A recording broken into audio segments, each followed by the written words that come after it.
Doctor Salunkhe বলেন যে লাশ নাকি কথা বলে। সত্যি, ডক্টর সালুখেকে তো আপনারা চেনেন। সব সময় কিছু না কিছু ট্যাঁড়া ব্যাকা জিনিস উদ্ধার করেন, সোজা করে ভাবেনি না। আমাদেরও মাঝে মধ্যে ঝগড়া হয় ওনার সঙ্গে, কিন্তু উনি সত্যি ব্রিলিয়েন্ট। ওনার বুদ্ধি বুলেটের থেকেও ফাস্ট। উনি বলেন যে লাশ কথা বলে আর লাশ সবসময় সত্যি বলে। একটা কথা সত্যি, ওনার হাতে কোনো লাশ দিয়ে দিলে উনি নির্জনে ওর সঙ্গে কোনো না কোনো কথা বলে ওর মুখ থেকে কিছু না কিছু বার করে নেন। সবার আগে লাশের মুখ খোলেন, ওর দাঁত গোনেন, আর তারপর বলে দেন যে তার বয়স কম করে কতটা। হ্যাঁ, তারপর ওর মস্তিষ্ক চেক করেন। আচ্ছা, কিছু মানুষ লাশকে লুকানোর জন্য মাটিতে সেগুলোকে পুঁতে দেন, কিন্তু যখনই ওই লাশগুলো মাটির ভিতর থেকে বেরিয়ে আসে, ডক্টর সালুখেকে তারা নিজেদের গল্প শুনিয়েই ছাড়ে। কেউ কেউ পুড়িয়ে দেয়, যেমনটা ঠিক এই কেসে হয়েছিল। গোটা গাড়িটাকেই পুড়িয়ে দেওয়া হয়েছিল। ভেবেছিল সাপও মরবে আর লাঠিটাও ভাঙবে না, কিন্তু লাঠি ভেঙেছিল। লাশটা পুরো জ্বলে গেছিল, কিন্তু অথচ ডক্টর সালুখে কিছু না কিছু বার করে নিয়ে আসেন। কি? লাশের পায়ে একটা স্টিলের রড ছিল। মানে যে লোকটা মারা গেছিল তার অপারেশন হয়েছিল। এই যে স্টিলের রডগুলো হয়, এতে কিছু নাম্বার লেখা থাকে, যার থেকে জানা যায় যে রডটা কবে তৈরি হয়েছিল আর কাকে দেওয়া হয়েছিল। দেখলেন কি ম্যাজিক করলেন ডক্টর সালুখে? এটা তো কিছুই নয়। এই কেসটাতে কি কি হয়েছিল আপনি নিজেই দেখে নিন।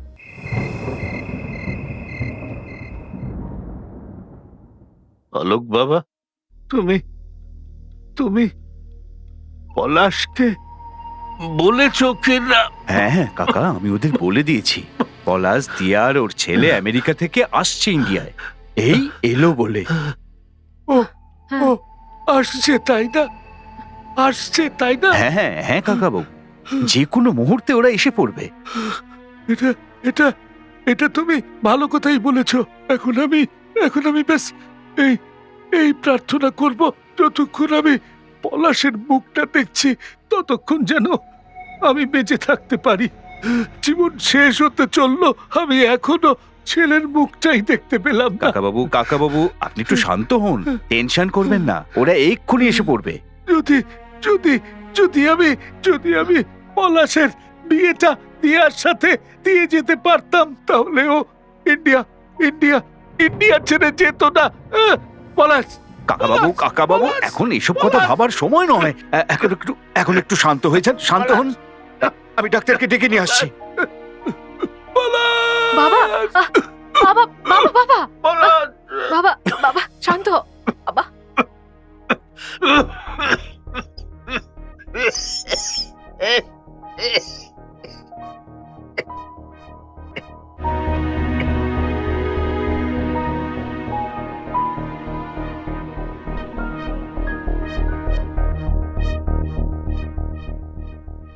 ওনার হাতে খুব বেশি সময় নেই।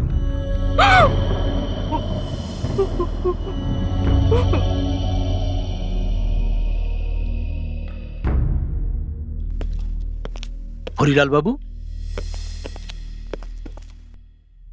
ড্যাড, কি হয়েছে? ইনি তো জামশেদ বাবু, দাদুর উকিল। উনি এখানে কি করতে এসেছেন? আমি জানি, কিন্তু একে কে খবর দিল সেটাই তো আমি বুঝতে পারছি না। হরিলাল বাবু, হরিলাল বাবু, আপনি ওনার সাথে খুব বেশি কথা বলবেন না। ইয়েস।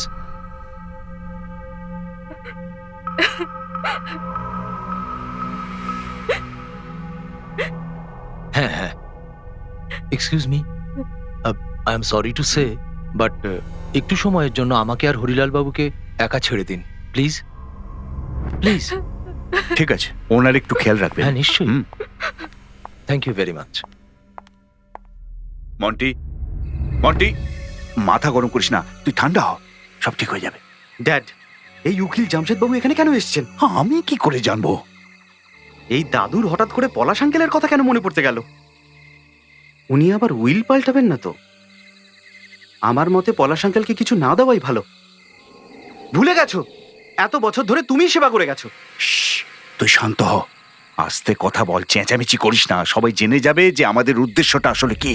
দেখ, সময় বুঝে চাল চালবো, ততদিন পর্যন্ত চুপ করে থাক। হঠাৎ করে পলাশ আঙ্কেলের ইন্ডিয়াতে আসার দরকার হলো কেন? কোথাও তুমি কি বাজে কথা বলছিস কি তুই? আমি কেন পলাশকে এই খবরটা দিতে যাব? কাল রাত্রে হঠাৎ করে ওই আমাকে একটা ফোন করে আর বলল ফ্যামিলি নিয়ে নাকি ইন্ডিয়ায় আসছে। এই বুড়োটার তো হাল খুবই খারাপ। এই খবরটা আমি না, আমাদের আত্মীয়দের মধ্যে কেউ হয়তো ওকে জানিয়েছে। যদি পলাশ এখানে এসে যায় না, তো আমাদের সব কাজে জল ঢুকে যাবে। দেখ বাবা, এই ব্যাপারটা আমি খুব ভালো করে জানি, কিন্তু এখন ওকে আটকানো যাবে না। বাবা, আমি চুপ করে বসে থাকবো না। মন্টি, মন্টি, দেখ শোন, এর আগের বসে কিছু ভুল করে বসিস না। আমি দাঁড়িয়ে দাঁড়িয়ে মজা দেখতে পারবো না। এই ফোন কাকে করছিস? তুমি চিন্তা করো না। মন্টি, ওহ, বলছি যে রাগের বসে কিছু করিস না। হ্যালো জ্যাক, কাল পরশু অ্যাক্সিডেন্ট হয়েছে এমনটা যেন দেখায়, কোনো প্রমাণ যেন না থাকে, বুঝেছো? হ্যাঁ, রাইট।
নটা।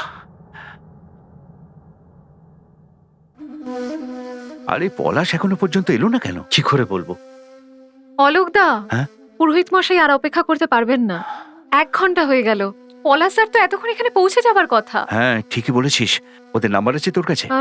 না, উনি আমেরিকা থেকে ফোন করেছিলেন, ও। কিন্তু ওই ফোনটা ওনার ল্যান্ডলাইন থেকে করেছিলেন, আর দ্বিতীয় কলটা এয়ারপোর্ট থেকে। ও, হ্যালো, হ্যাঁ, হ্যাঁ বলুন। আগে হ্যাঁ, হ্যাঁ এটা ওনারই বাড়ি। হ্যাঁ। কি?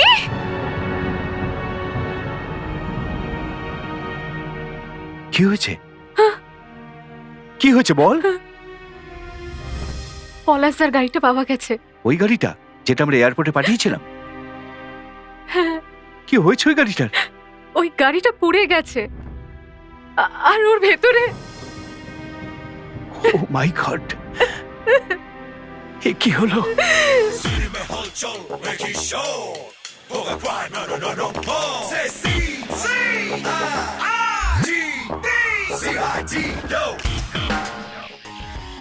মাই গড, এই 3টে লাশই তো খারাপভাবে পড়েছে স্যার। কিন্তু ড্রাইভারের সিটে তো কেউ নেই। হ্যাঁ, সেই ব্যাপারটা ঠিক স্যার। ড্রাইভার বোধহয় গাড়ি ছেড়ে পালিয়েছে স্যার। হ্যাঁ, ঠিক আছে, বডিগুলো বার করো, একটু সাবধানে দেখো কিছু যেন নষ্ট না হয়।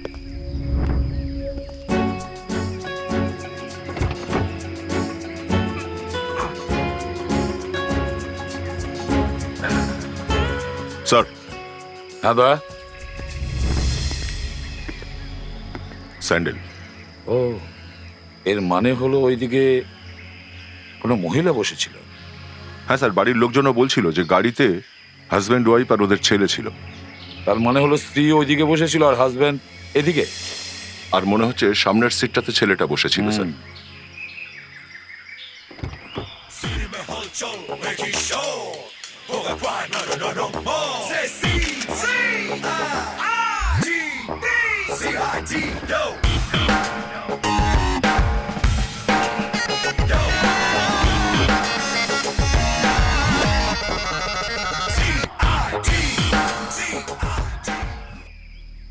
স্যার, হ্যাঁ দা, গাড়িটা ওটাই স্যার, MH0123131। নাম্বার ওটাই আছে যেটা ওরা বলেছিল। একটা কথা কিছুতেই বুঝতে পারছি না দয়া, ড্রাইভারটা গেল তো কোথায় গেল? স্যার, হ্যাঁ, এখানে কিছু পুড়ে যাওয়া পাসপোর্ট পাওয়া গেছে। জানা যাবে ওটা কার পাসপোর্ট? একেবারে পোড়া, কিন্তু ডক্টর সালুকে একটুখানি খাটলে জানা যাবে যে এগুলো কার। শালুকে এটা নিশ্চয়ই বের করে দেবে, বুঝেছ অভিজিৎ? একটু টেরা গোছের লোক, কিন্তু গুণ আছে। এবার বলো ডাক্তারবাবু, লাশেরা কিছু বললো? না, এখনো তো বেচারা চুপ করেই আছে, তবু চুপি সারে ওর থেকে কিছু জেনে নিয়েছি। তাহলে বন্ধু আমাদের কানেও একটু চুপি চুপি বলে দাও। দেখো, এই লাশটা একজন পুরুষের, এর বয়স প্রায় 40-45 বছর হবে। হুম। আর এইটা একজন মহিলার, প্রায় 40 বছর। আর তৃতীয় জন? আর তৃতীয়টা একটা ছেলে, 20-22 বছরের ছেলে। সেসব তো ঠিক আছে ডক্টর সালুকে, এবার একটু কাজের কথা বলুন। কাজের কথা, এই দেখো, এটা এই লোকটির পায়ের এক্সরে। এই লোকটির হয়তো অ্যাক্সিডেন্ট হয়েছিল, এর পায়ের মধ্যে রড দেওয়া হয়েছিল স্টিলের। স্যার, পলাশের বাড়ির লোকেরা জানবে নিশ্চয়ই যে কখনো ওর অ্যাক্সিডেন্ট হয়েছিল কিনা। হ্যাঁ শালুকে, আচ্ছা এর কোনো ছবি আঁকাতে পারবে? এসিপি সাহেব, লাশগুলো একদম পুড়ে গেছে, মুখগুলো বানানো যাবে কিন্তু ঠিক আসবে না। স্যার, আরেকটা কথা আছে। সেটা কি? গাড়িতে আগুন নিজে থেকে লাগেনি, বরং কেউ লাগিয়েছে। জামা কাপড় থেকে কেরোসিনের গন্ধ এখনো আসছে, আর কেরোসিনের সাথে রাবার সলিউশন ইউজ করা হয়েছে। তার মানে খুন করা হয়েছে? আগে হ্যাঁ, একটা নয়, দুটো নয়, বরং 3-3টে খুন। সমস্ত গাড়িটাই পুড়ে গেছে, ভিতরে বসে থাকা লোকেরাও পুড়ে গেছে, তারপরেও ওই গাড়িতে কিছু পাওয়া গেছে। জানি না কি করে। স্যার, এই পুড়ে যাওয়া পাসপোর্ট পলাশের আর ওর মিসেসেরটা তো তবু বোঝা যাচ্ছে, কিন্তু এই যে ওদের ছেলের পাসপোর্টটা একেবারেই পুড়ে গেছে। আর এই স্টিলের রড ওই লাশের পায়ের ভেতর থেকে পাওয়া গেছে। হয়তো ওর পায়ের হাড় কখনো ভেঙে গিয়েছিল। হ্যাঁ স্যার, ওনার অ্যাক্সিডেন্ট হয়েছিল 25 বছর আগে। মানে মানে এই ব্যাপারটা নিশ্চিত যে পলাশ দা আর নেই, মানে মারা গেছেন। হ্যাঁ তাই তো মনে হচ্ছে। এই নাকামোর নাটক তোমরা বন্ধ করো। পলাশ আর তার ফ্যামিলির মৃত্যুর ফলে সব থেকে বেশি লাভ তোমাদেরই হওয়ার কথা ছিল। মানে ওর মৃত্যুর জন্য আমরা দায়ী? আগে হ্যাঁ, গাড়িতে আগুন নিজে নিজে লাগেনি, কেউ আগুন লাগিয়েছিল। পলাশা নিজের বাবার সাথে দেখা করতো আর না করতো, তাতে আমার ভাগ্যে কিছু বদল আসতো না। আরে আমি তো একটা কানা কুড়িও পেতাম না। যদি পলাশদা কিছু দিয়েও দিত, সে ব্যাপারটা আলাদা ছিল। পলাশদা মারা যাওয়াতে সব থেকে বেশি ক্ষতি তো আমারই হয়েছে। আমি কেন এরকম পাপ করতে যাব? গাড়িটা আপনার ছিল তাই না? হ্যাঁ স্যার। ড্রাইভার বেপাত্তা। আমি কিচ্ছু বুঝতে পারছি না যে ও কোথায় চলে গেল। ওকে লুকোতে দাও, আমরা ওকে খুঁজে বের করব। ওর অ্যাড্রেস আপনাদের কাছে আছে? আমরা তো ওকে কোনোদিন জিজ্ঞেসই করিনি যে ও কোথায় থাকে। কোনো ব্যাপার নয় স্যার, ওই ড্রাইভারটা হরিলালের এখানে অনেকদিন কাজ করেছিল, ওর কোনো পরিচিতই ওকে ওখানে পাঠিয়েছিল। আমরা ঠিক খুঁজে নেব স্যার। হ্যাঁ, আর দয়া, ওই হরিলালের উকিল জামশেদ জিজি বয়কে ফোন করো।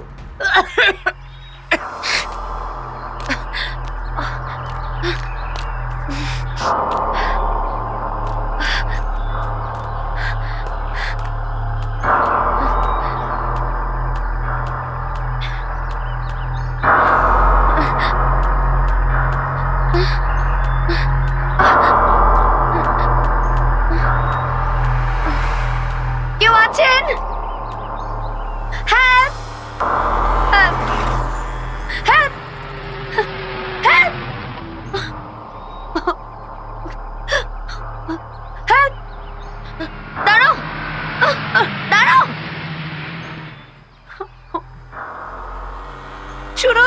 শুনুন, স্টপ স্টপ, প্লিজ প্লিজ গাড়ি থামান।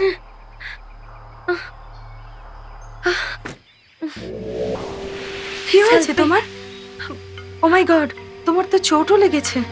প্লিজ প্লিজ হেল্প মি, আমাকে একটু বাড়িতে পৌঁছে দিন প্লিজ।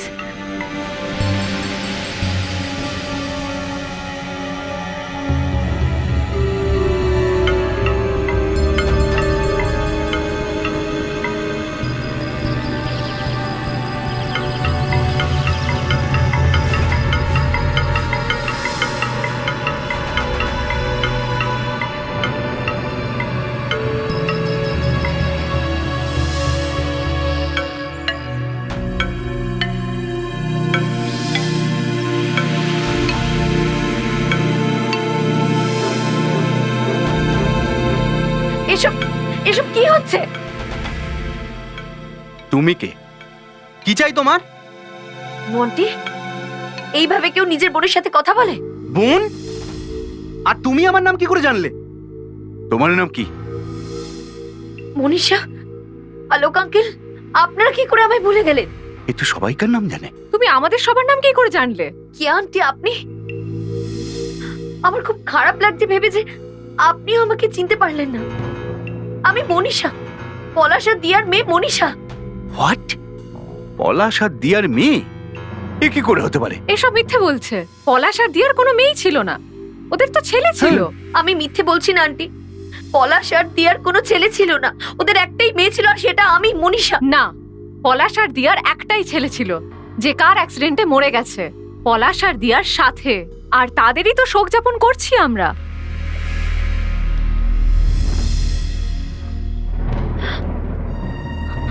মা মা বাবা মারা গেছে, কিন্তু ওই গাড়িতে তো আমিও ছিলাম। মা বাবা আর আমি, আর কেউ ছিল না, আর কেউ ছিল না ওই গাড়িতে, কেউ ছিল না।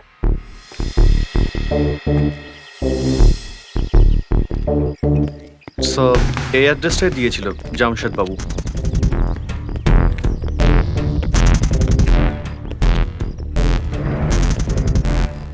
দরজা তো খোলাই আছে।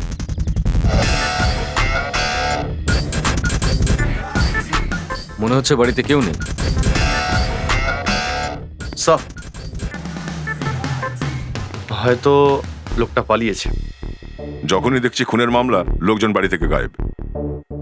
একটা কাজ করছি, আমি আর বিবেক ঘরের ভিতরটা চেক করছি, তুমি একটু বাড়ির আশপাশটা দেখে নাও। ঠিক আছে।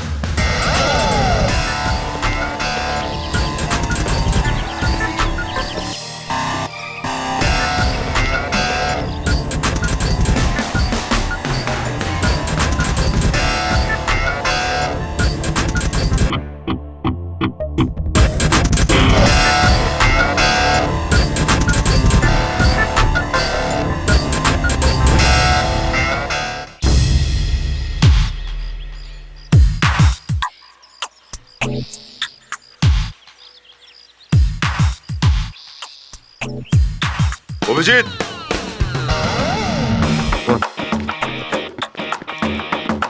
অভিজিৎ,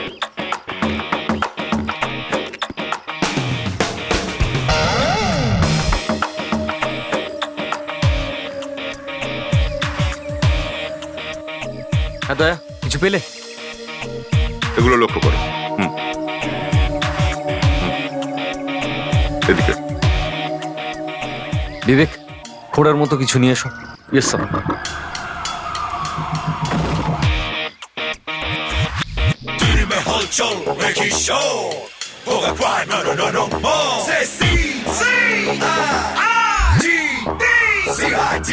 স্যার,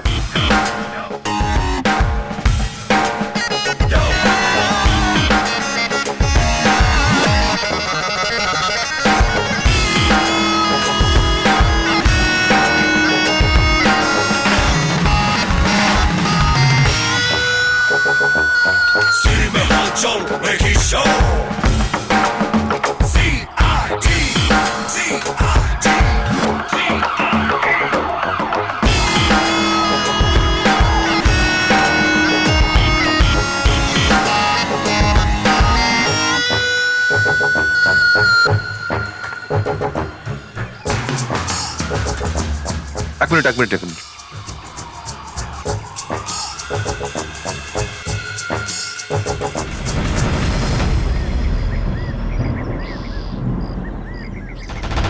রক্ত শুধু গলা দিয়েই বেরোচ্ছে। স্যার ঘরের মধ্যে কোনো মারামারির চিহ্ন ছিল না। মনে হচ্ছে যে যখন রাস্তায় গাড়িটা জ্বলছিল তখন ও ওখান থেকে পালিয়েছিল, আর কেউ হয়তো ওর পিছু করতে করতে এখানে অব্দি চলে আসে।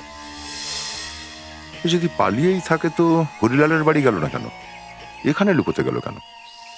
বস, আমার মনে হচ্ছে গাড়ি পোড়ানোতে এরও হাত আছে। মনীষা, তোমার কথা অনুযায়ী পলাশবাবু তোমার বাবা,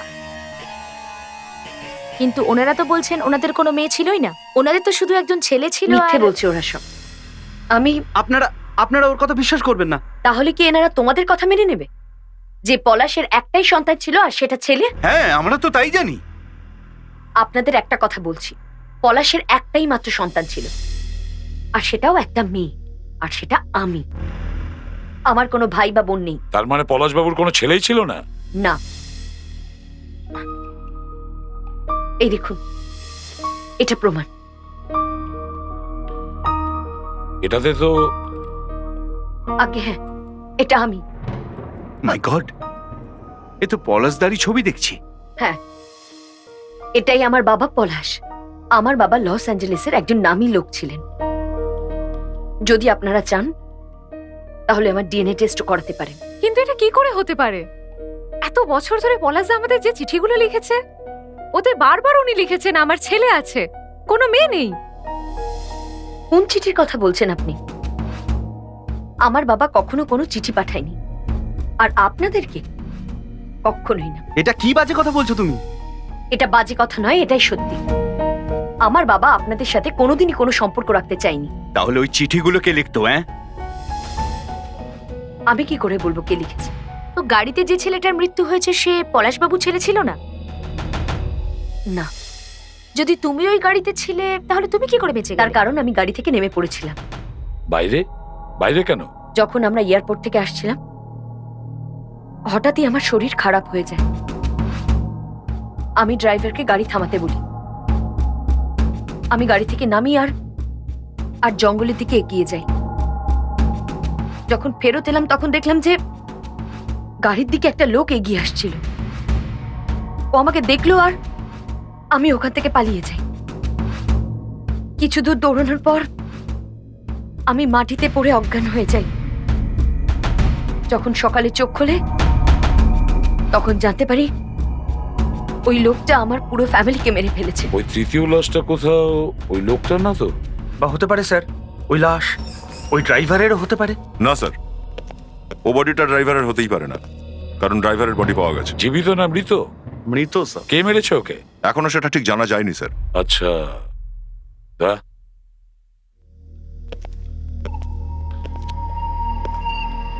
এইমাত্র জানতে পারলাম যে পলাশ আজ পর্যন্ত কাউকে কোনো চিঠিই পাঠায়নি, অথচ এরা বলছে যে পলাশ অনেক বছর ধরে নাকি এদের চিঠি পাঠাচ্ছে।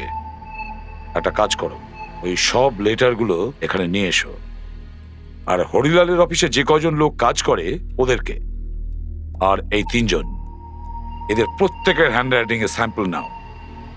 দেখতে হবে ওই লেটারগুলো কে লিখতো। যে কেউ এই বেচারা ড্রাইভারকে মেরেছে সেই লোকটা। স্যার, ওটা মহিলা। ও হ্যাঁ, আই এম সরি। যে কেউ এই বেচারা ড্রাইভারকে মেরেছে ওই মহিলার সার্জারির ব্যাপারে জ্ঞান খুব ভালো। মহিলা? আগে হ্যাঁ, মহিলার খুনি একজন মহিলা। এটা আমি বের করিনি, এই কথাটা ডাক্তার সারিকা বার করেছে। তাই নাকি? আরে আমি তো প্রথম থেকেই বলতাম যে ডক্টর সারিকার মধ্যে প্রচুর ট্যালেন্ট রয়েছে, কিন্তু কেউ কেউ তো আবার এই কথাটা বুঝতে বা মানতেই রাজি নন। অভিজিৎ, 1 মিনিট এসো। আর ডক্টর সালুকে? অভিজিৎ, আমি এই কথাটা খুব ভালোভাবে জানি যে তুমি ডাক্তার সারিকার উপর ভয়ঙ্কর ভাবে দুর্বল। আরে কিন্তু অভিজিৎ, এটা একদম ঠিক নয় যে তুমি আমার ল্যাবে এসে আগুন লাগিয়ে দেবে। তুমি কি মনে করো আমি ডাক্তার সারিকাকে সম্মান দিই না? স্যার, এটা আপনি কি বলছেন? আরে ডক্টর সালুকে, আমি তো এমনি। না, তুমি এমনি বলে নাও। দেখুন, আপনি এবার কথাটাকে বাড়াবেন না। আমি তো এমনি বলছিলাম। কি ডক্টর সারিকা? সেটাই তো, অভিজিৎ তো স্যার এমনিই বলছিল। এমনি? হ্যাঁ, এমনি। আবার কি? Then it's okay. All right. এসো, দেখো, এ দেখো, এই লোকটির গলা সম্পূর্ণভাবে কাটা হয়নি, শুধু একটা হোল করা হয়েছে সঠিক জায়গায়। বেচারা মরে গেছে। কিন্তু এটা থেকে কিভাবে বোঝা যায় যে খুনি একজন মহিলা? হ্যাঁ, সেটা তো বলুন, নাকি সেটা ডক্টর সারিকাই বলবে? Sarika, come here. এরা সব তোমার থেকে শুনতে চাইছে, কাম। হ্যাঁ স্যার। এই দেখুন স্যার, এই যে গলার ডান দিকে দাগটা, এটা নখের দাগ, ডান হাতের নখ। ওই মহিলা যখন এর গলা টিপছিল তখন ওনার নখ এর গলায় ঢুকে যায়, আর নখে লাগানো নেল পলিশও এর ভেতর রয়ে যায়। এটা কোনো ফ্রেঞ্চ টাইপের নেল পলিশ। ও, এর থেকেই জানতে পেরেছো যে খুনি একজন মহিলা? হ্যাঁ স্যার। বাহ, একেই বলে ডিটেকশন। বুঝলেন ডক্টর সালুকে? দেখেছি। স্যার, এই ড্রাইভারের লাশ তো এখানে আছে, আর পুড়ে যাওয়া লাশগুলোর মধ্যে একটা তো পলাশের আর দ্বিতীয়টা ওর ওয়াইফের। তাহলে তৃতীয়টা বোধহয় ওই লোকটার যে পলাশকে মারতে গিয়েছিল। হ্যাঁ, মনে হয় খুনি আর ড্রাইভার দুজনে মিলে ওই পলাশকে আর ওর স্ত্রীকে খুন করে দিয়েছে। তারপর ড্রাইভার খুনিকে অজ্ঞান করে দিল আর গাড়িতে আগুন লাগিয়ে দিল, আর তারপর ওই ড্রাইভারকেই কেউ খুন করে দিয়েছে। না কোনো সাক্ষী, না কোনো প্রমাণ, খেলা শেষ। তাহলেও ডক্টর সারিকা এটা খুঁজে তো বার করলেন যে খুনি আসলে একজন মহিলা ছিল। বাহ সারিকা, বাহ।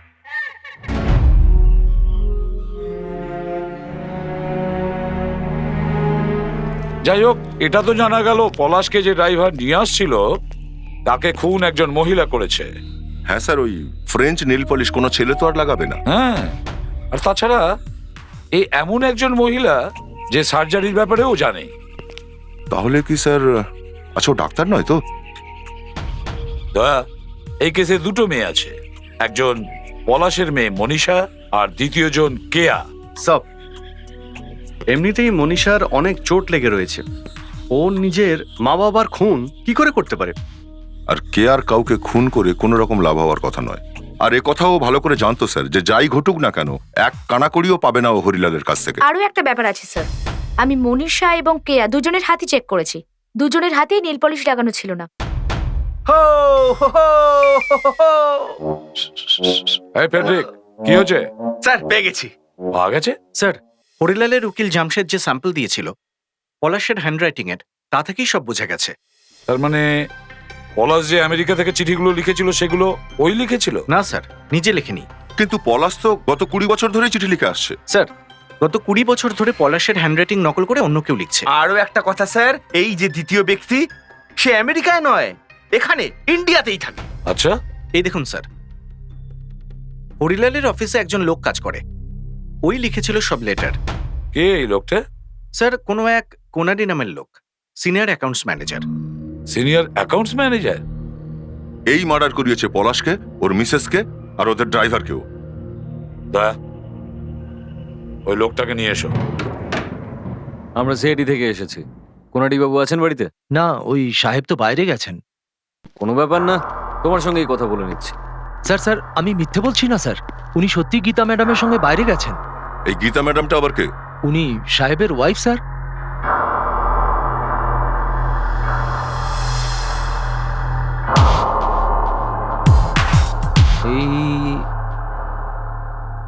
এই লেখাটা কার? স্যার, এটা সাহেবই লিখেছেন। ও স্যার, হ্যাঁ, কোনাডি বাবুর লেখা দেখুন। খুব সুন্দর তো, দারুণ ক্যালিগ্রাফার। অভিজিৎ, এবার বুঝতে পারলাম এ কেন পলাশের নাম করে ওই নকল চিঠিগুলো লিখতো। এবার বলো, তোমার এই মালিক কবে থেকে উধাও? স্যার, 4 দিন হয়ে গেছে স্যার। 4 দিন? 4 দিন আগে? স্যার, এই গাড়িটাও তো 4 দিন আগেই পুরানো হয়েছিল। যেদিন পলাশ মারা গেছে ওই গাড়িতে পুড়ে, সেই দিন থেকে এই লোকটাও গায়েব। শোনো, আচ্ছা তুমি কি বলতে পারবে ওনারা কোথায় গেছেন? না স্যার, আমারও তো সেই জন্য খুব চিন্তা হচ্ছে। কেউ আসতো তোমার সাহেবের সঙ্গে দেখা করতে? হ্যাঁ স্যার, একটা ছেলে আসতো। কে? জানি না, তবে যখনই আসতো অনেক টাকা নিয়ে আসতো। কতবার নিয়ে এসেছিল টাকা?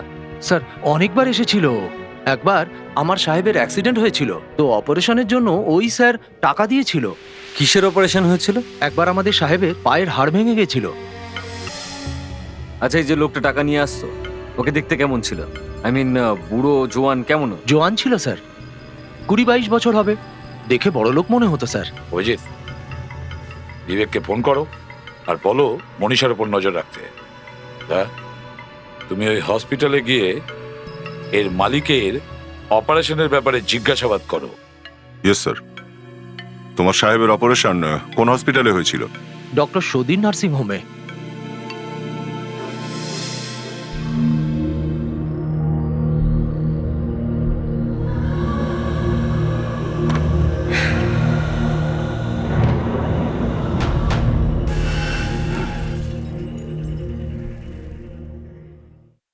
কে কে ওখানে? কে? ছাড়ো আমাকে! বাঁচাও! বাঁচাও! Help me! ছাড়ো! মনীষা, মনীষা কি হয়েছে মা? কি হয়েছে? আঙ্কেল, আপনি আমাকে বাঁচান প্লিজ। My god! মন্টি, তুই? মনীষা, মাই গড, মন্টি, ছুরি দাও, ছুরি দাও আমাকে। তোমায় গ্রেফতার করা হচ্ছে, চলো। আমি কিছু করিনি তো। আমি তো জানি না চুরিটা কোথা থেকে এসেছে। চলো। লজ্জা করে না তোর? হ্যাঁ, লজ্জা কোথাকার? বাবা, তুমি তো বিশ্বাস করো আমাকে কেউ ফাঁসিয়ে দিয়েছে। মিথ্যে কথা বলছো। ফাঁসিয়েছে তোকে? হাতে ছুরি নিয়ে বেরিয়েছিস আর বলছিস কেউ তোকে ফাঁসিয়েছে? মনীষা, তুমি চিন্তা করো না, তোমার কিচ্ছু হবে না। কি করে চিন্তা করবো না? ও আমাকে প্রাণে মারতে চেয়েছিল। মিথ্যে বলছে। আমি কিচ্ছু করিনি, বলছি তো কিছু করিনি। তোমার যা কিছু বলার আছে বিউরোতে গিয়ে বলবে, বুঝেছো? আমি তো কিছু করিনি, আমি বারে বারে বলছি। ডাক্তারবাবু, গত মাসে আপনি কোনাটি বলে একটা লোকের সার্জারি করেছিলেন পায়ের। এই নামে? হ্যাঁ। হ্যাঁ হ্যাঁ, ওনার অ্যাক্সিডেন্ট হয়েছিল, পায়ে রড দেওয়া হয়েছিল। ওনার পায়ে রড লাগিয়েছিলেন? হ্যাঁ। কি হয়েছে, আবার উনি হাড় ভেঙেছেন নাকি? না, আমি এটাই জানতে চাইছি যে যখন উনি হসপিটালে ছিলেন তখন কে কে দেখতে আসতো ওনাকে? এই ব্যাপারটা তো আমাদের মেট্রো নিয়ে বলতে পারবেন। এক মিনিট। সঙ্গীতা, ওই কোনাডি ভর্তি ছিলেন না গত মাসে, ওনার রেকর্ড ফাইলগুলো নিয়ে এসো তো একটু। কি ব্যাপার? 3 জন পুড়ে মারা গেছে একটা গাড়ির মধ্যে, আর আমাদের সন্দেহ যে এই লোকটার হাত আছে ওটায়। ও মাই গড, ওনাকে দেখে তো ভদ্রলোক মনে হতো। হ্যাঁ। ফাইলটা কি আমি দেখতে পারি একটু? হ্যাঁ হ্যাঁ, নিশ্চয়ই। Thank you. এ কি বাপরে, চেকের কপিও রেখে দিয়েছেন? প্রত্যেকটা জিনিস স্যার, প্রত্যেকটা জিনিস। এটা কি মন্টি? এই চেকে মন্টির সিগনেচার? এটা তো ওর ভাই। ভাই? হ্যাঁ, খুব বিরক্ত করতো। লাস্ট দিনে তো একটা ঢ্যাঁটা মহিলাও এসেছিল। ঢ্যাঁটা মহিলা? নাম কি ওনার? একটু লাস্ট পেজটা দেখুন না। কেয়া? হ্যাঁ, কেয়া। আমি বলেছিলাম ওনাকে আমরা এখনই ছাড়তে পারবো না, 2-1 দিন অপেক্ষা করতে হবে। তখন বলল আমাকে শেখাতে এসো না, আমি মেডিকেলের ব্যাপারে সব জানি, আমি সার্জারিও জানি। মানে কেয়াই ওনাকে এখান থেকে নিয়ে গেছে? হ্যাঁ। ঠিক আছে, থ্যাংক ইউ। এই বিলগুলো নিয়ে যেতে পারি? Why not, sure. থ্যাঙ্কস। আমি তো আপনাদের বলেই দিয়েছি আমি মনীষাকে কোনো ছুরি দিয়ে মারিনি। কিন্তু ছুরি তো তোমার হাতে ছিল। হ্যাঁ। সেটা কোথা থেকে এসেছে? হ্যাঁ, জানি না, অন্ধকারে কোথা থেকে চলে এসেছিল। আমার তো কারোর সাথে ধাক্কা লেগেছিল আর ছুরিটা আমার হাতে চলে এসেছে। অন্ধকারে ছুরি এসে গেল হাতে। হ্যাঁ, কেউ আমাকে ধাক্কা মেরেছিল, যেই লাইট ফিরে এসেছিল দেখি ছুরিটা আমার হাতে, আর সামনে মনীষার হাত কেটে গেছিল। স্যার, আমি পাগল হয়ে যাবো স্যার। কি হয়েছে ফ্রেডি? কিছু না স্যার, কি সব বাজে বাজে কথা বলছে শুনুন। অন্ধকার ছুরি। স্যার, হ্যাঁ,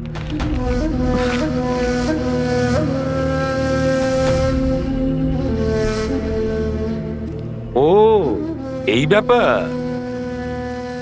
এটা কি? হ্যাঁ, এটা কি অ্যাকাউন্টস ম্যানেজারের অপারেশনের বিল? হ্যাঁ, ওনার অপারেশন হওয়ার কথা ছিল, এর জন্যই আমি টাকা দিয়েছিলাম। পুরনো এমপ্লয়ি তাই। আরে এমপ্লয়ি? ওখানে হসপিটালে তো পরিচয় দিয়েছে যে তোমরা ভাই ভাই। হ্যাঁ, ভাইয়ের মতনই। হ্যাঁ, ভাইয়ের মতন।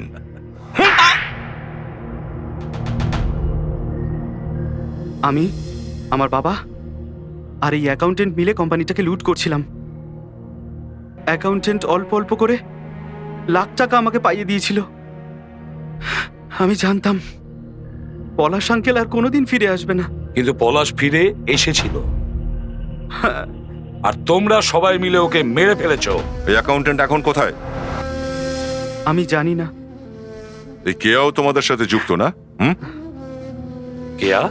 হ্যাঁ স্যার, কেয়াই অ্যাকাউন্টেন্টকে নিয়ে চলে গেছে। কোথায়? আর এটাও বলে গেছে যে ও সার্জারিটা ভালোই জানে। তার মানে ওই কেয়া সার্জারিও জানে? তার মানে দয়া ও ড্রাইভারকে খুন করেনি তো? কোথায় নিয়ে গেছে অ্যাকাউন্টেন্টকে ও?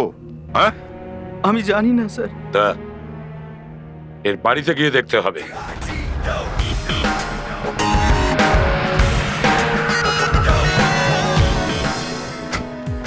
না স্যার, লাবণ্য তো ফোনই তুলছে না। স্যার স্যার স্যার বলুন স্যার। বাড়ির সবাই কোথায়? ভেতরে? না স্যার, কেয়া ম্যাডাম আর মনীষা ম্যাডাম তো এইমাত্র বাইরে গেলেন। বাইরে গেছে? কোথায় গেছে? জানি না স্যার। কেন তুমি জানো না? এমন তো নয় যে আমাদের অফিসার লাবণ্য ওদের সাথে ছিল। না স্যার, ওনারা দুজনই ছিলেন। তাহলে লাবণ্য ভেতরেই আছে, তাড়াতাড়ি যাও। লাবণ্য, লাবণ্য কোথায় যে চলে গেল? লাবণ্য, লাবণ্য, লাবণ্য। এত বড় লোক, আমি কি বলবো বলুন? স্যার, স্যার তাড়াতাড়ি আসুন। মনে হচ্ছে ফেডরিক কোনো গোলমাল করেছে। স্যার, লাবণ্য ভেতর অজ্ঞান হয়ে পড়ে আছে স্যার। লাবণ্য, চোখ খোলো লাবণ্য, লাবণ্য। স্যার দেখুন। লাবণ্য, লাবণ্য, ওর কি জ্ঞান আছে? অল্প আছে স্যার। তাহলে তাড়াতাড়ি ওকে হসপিটালে নিয়ে যাও। যাও, সময় নষ্ট করো না। সাবধানে তোলো তোলো, নিয়ে যাও। স্যার, কেয়া অনেক দূর চলে যাওয়ার আগেই আমাদের সবাইকে অ্যালার্ট করে দেওয়া উচিত। হ্যাঁ, ওই গাড়ি যেন শহরের বাইরে যেতে না পারে। Hello, control room.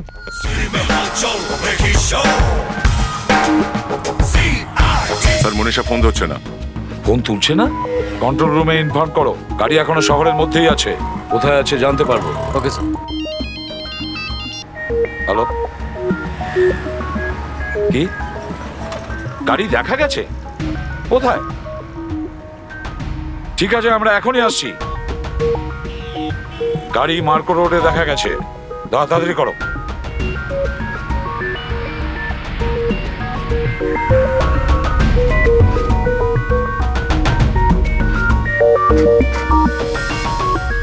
Well done Manisha, তুমি ভীষণ ভালো কাজ করেছো। কিন্তু আপনি তো আমাকে অনেক হেল্প করেছেন, তা না হলে এত সব করা তো। ও কাম অন মনীষা, তুমি পলাশের একমাত্র আসল মেয়ে, তোমার জন্য এটা কিছুই না। কেয়া, সত্যি তুমি আমাদের জন্য অনেক কিছু করলে। না হলে আজকালকার দিনে যেখানে সবাই নিজের কথা ভাবে, কে করে এরকম অন্যের জন্য? তুমি ম্যানেজার আর তার স্ত্রীকে গাড়িতে বসিয়ে গাড়িতে আগুন লাগিয়ে দিয়েছো। শুধু তাই নয়, সোহমকেও মেরে ফেলেছো। হ্যাঁ, কি দাদা, আপনিও না? কিন্তু আমাকে ক্ষমা করে দিও আমার বোন। ক্ষমা করে দেব? ক্ষমা করে দেব মানে? মনীষা, মনীষা কি করছো? মনীষা পাগল হয়ে গেলে? আমাদের প্ল্যানটা সাকসেস করতে হলে তো এটা ভীষণ জরুরি। মনীষা, এটা তুমি কি করছো? মনীষা, ব্যাস, এবার খেলা শেষ।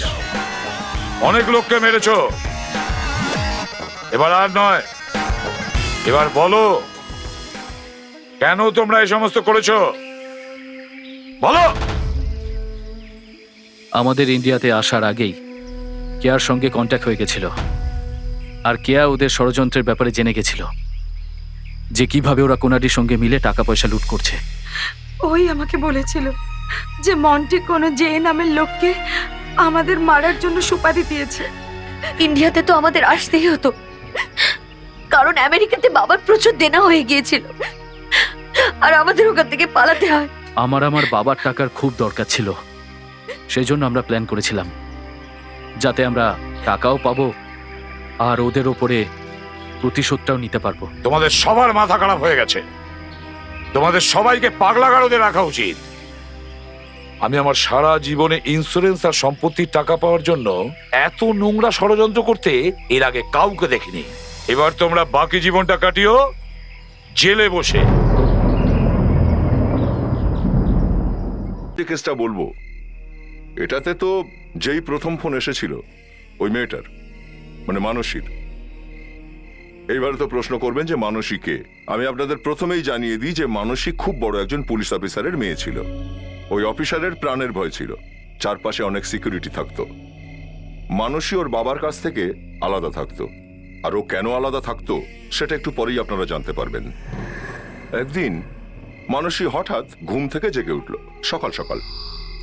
ওর মনে হলো যে কিছু একটা হয়ে গেছে, কিছু একটা গন্ডগোল। মানসীর বাড়িতে একটা বডিগার্ডও ছিল, একজন মেডও ছিল। হ্যাঁ, তো মানসী হঠাৎ উঠে পড়ল ঘুম থেকে। ওর মনে হলো যে ঘরের বাইরে দরজার ওপারে কেউ একজন আছে। ও বাইরে গেল, বাইরে গিয়ে একটা বক্স দেখতে পেল। ও বাক্সটা তুলল, সেটা খুলল, আর যখন ভেতরে দেখলো তখন কারোর কেটে নেওয়া মাথার চুল দেখতে পেল। কেটে নেওয়া চুল। ও এটাই চিন্তা করছিল যে এই জিনিসটা কার হতে পারে। তখনই সামনে দেওয়ালে আটকানো একটা আয়নার দিকে ওর নজর গেল, যাতে ও নিজেকেই দেখতে পাচ্ছিল। আর যেই ও নিজের প্রতিবিম্বটা দেখতে পেল, ওর তো মাথা খারাপ হয়ে গেল, কারণ কেউ ওর চুল কেটে নিয়েছিল। কেউ ওর মাথার চুল কেটে নিয়েছিল যখন ও ঘুমিয়েছিল। এবার আপনারাই বলুন, বাড়িতে একটা বডিগার্ড আর একটা মেড ছিল, তাও কেউ বাড়ির মধ্যে ঢুকে ওর মাথার চুল কেটে নিল? হ্যাঁ, আর সেই জিনিসটাকে বাক্সে পুরে পাঠিয়ে দিল। কেউ কিছু দেখতে পায়নি, আর কেউ কিছু জানেও না। কি করে সম্ভব হয় এটা? আর তারপরে যা জানতে পারা গেল, সেসব দেখে তো আমরাও হয়রান হয়ে গেছিলাম। আপনারা নিজেরাই দেখুন যে আমরা কেন হয়রান হয়ে গেছিলাম।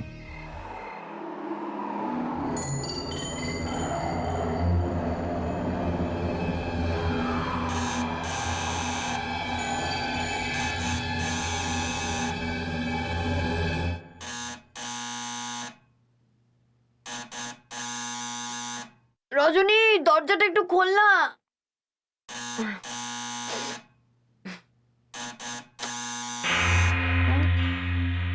ঠিক মতন একটু ঘুমাতেও দেবে না রজনী।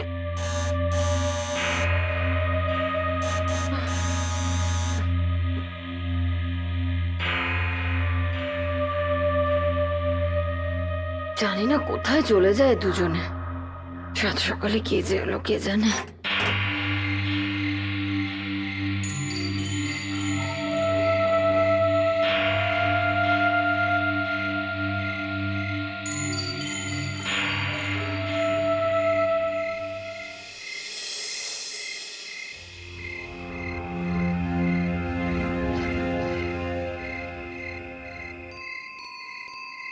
এটা এখানে কে রেখেছে?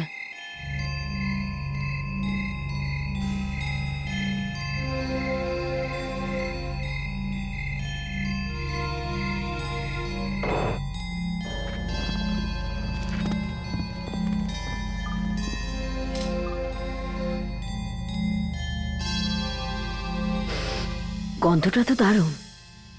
ভেতরে কি আছে দেখতে হবে।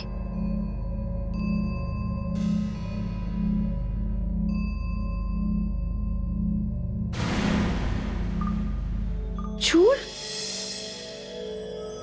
এটা কি ধরনের গিফট?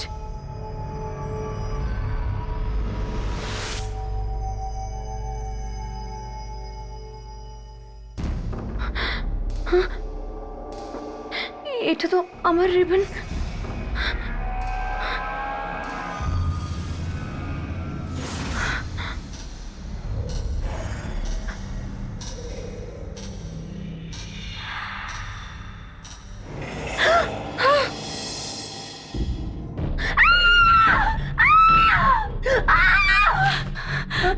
কি হয়েছে দিদিমণি? কি হয়েছে ম্যাডাম? আপনি ঠিক আছেন তো? দিদিমণি, রজনী তোর মনে আছে রাতে শোয়ার আগে আমি আমি এই রিবনটা দিয়ে চুল বেঁধেছিলাম?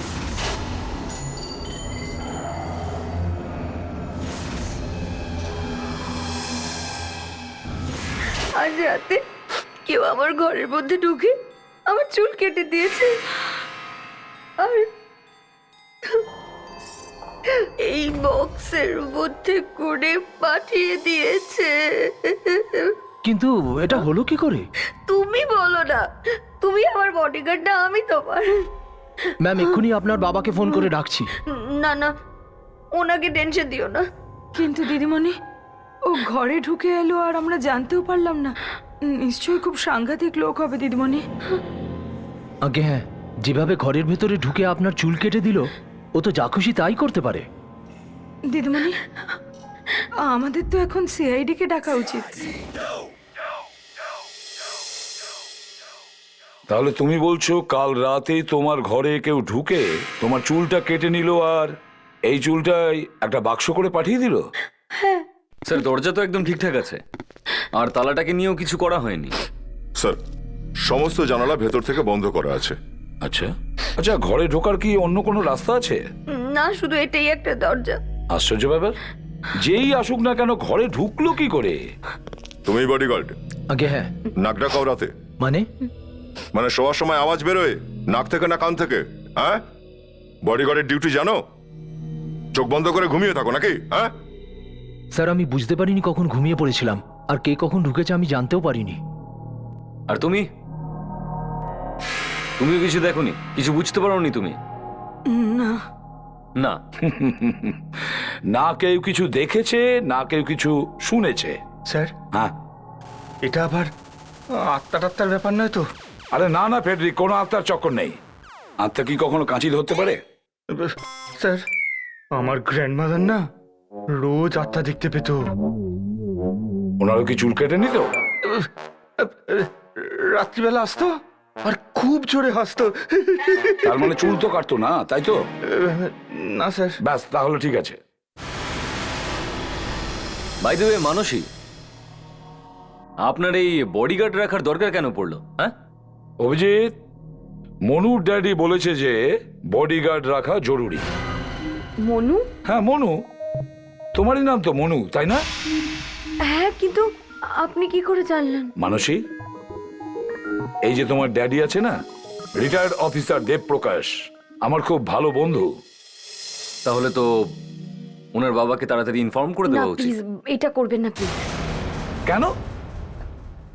যদি উনি জানতে পারেন যে এসব হয়েছে, তাহলে বাড়িতে গিয়ে ওনার সাথে থাকতে হবে আমার। তার মানে? আপনি তো আমার বাবাকে চেনেন, একটু পুরনো চিন্তা ভাবনার। উনি একদমই চান না যে আমি এখানে একা থাকি। তাই জন্য আমাদের ঝগড়াও হয়েছে এই ব্যাপার নিয়ে। আর গত 2 মাস ধরে আমি ওনার সাথে কথা বলছি না। দেখো মানসী, এটা খুব সিরিয়াস ব্যাপার, আর বাবা মেয়ের মধ্যে ছোটখাটো মনোমালিন্য তো হতেই পারে, কিন্তু যে এটা করেছে হয়তো সে এটা দেখাতে চাইছে যে সে তোমার প্রাণও নিতে পারে, প্রাণে মারতে পারে, বা হয়তো ও তোমার বাবার উপরে কোনো বদলা নিতে চাইছে। কিরকম বদলা স্যার? ওই আমি অভিজিৎ, মানে আমি তোমায়, চলো মানসী, তোমার জিনিসপত্র গুছিয়ে নাও, আমাদের সাথে চলো, তোমাকে তোমার বাবার সাথেই থাকা উচিত। কিন্তু আমার কথা শোনো মানসী, তোমার জিনিসপত্র গুছিয়ে নিয়ে আমাদের সাথে চলো।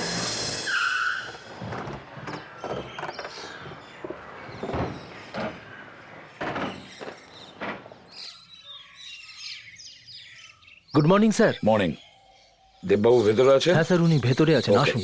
ওকে, আপনারা দাঁড়ান। ঠিক আছে, ওনাদের আসতে দাও। Okay sir. চিনতে পারছো না মনে হচ্ছে। আরে প্রদ্যুমান, তুমি হঠাৎ এখানে? হ্যাঁ দেব, ওই কথাটা এমনই যে না বলে আসতে হলো। কিন্তু কথাটা কি? বাবা, আই এম সরি বাবা, আমাকে ক্ষমা করে দাও প্লিজ। আমি অনেক ভুল করে ফেলেছি বাবা, প্লিজ আমাকে ক্ষমা করে দাও।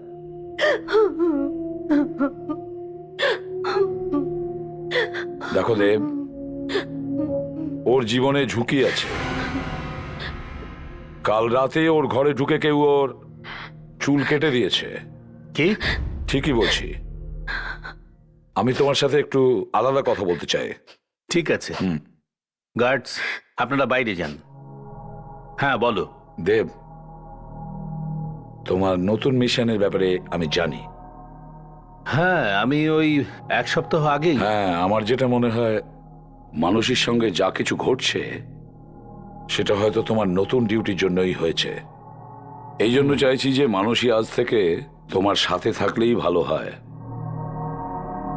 হয়তো তুমি ঠিকই বলছো, মানুষের যেন কিছু না হয়।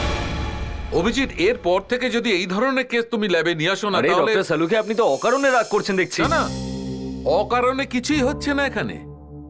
ইনফ্যাক্ট আগের কেসে আবার গার্লফ্রেন্ডকে নিয়ে তোমরা যেরকম মজা করেছিলে সেটা আমি এখনো ভুলিনি। দেখুন, আমরা তো জানতামও না যে আপনার কোনো গার্লফ্রেন্ড আছে। সে তো যখন আমরা ল্যাবে এলাম তখন জানতে পারলাম যে আপনার গার্লফ্রেন্ডও আছে। কি করব, নিজের লোকই তো ধোকা দিয়েছে না। স্যার, এই বক্সে যতগুলো আঙুলের ছাপ আছে সব ওই মেয়েটার। শুনে নিয়েছো?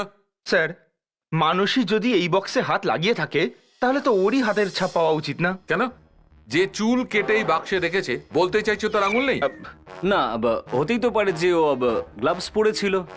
একটা কথা আমি কিছুতেই বুঝতে পারছি না যে এত সুন্দর চুল কেউ কাটলো কেন। শালুকে ওসব চুলের ব্যাপার ছাড়ো।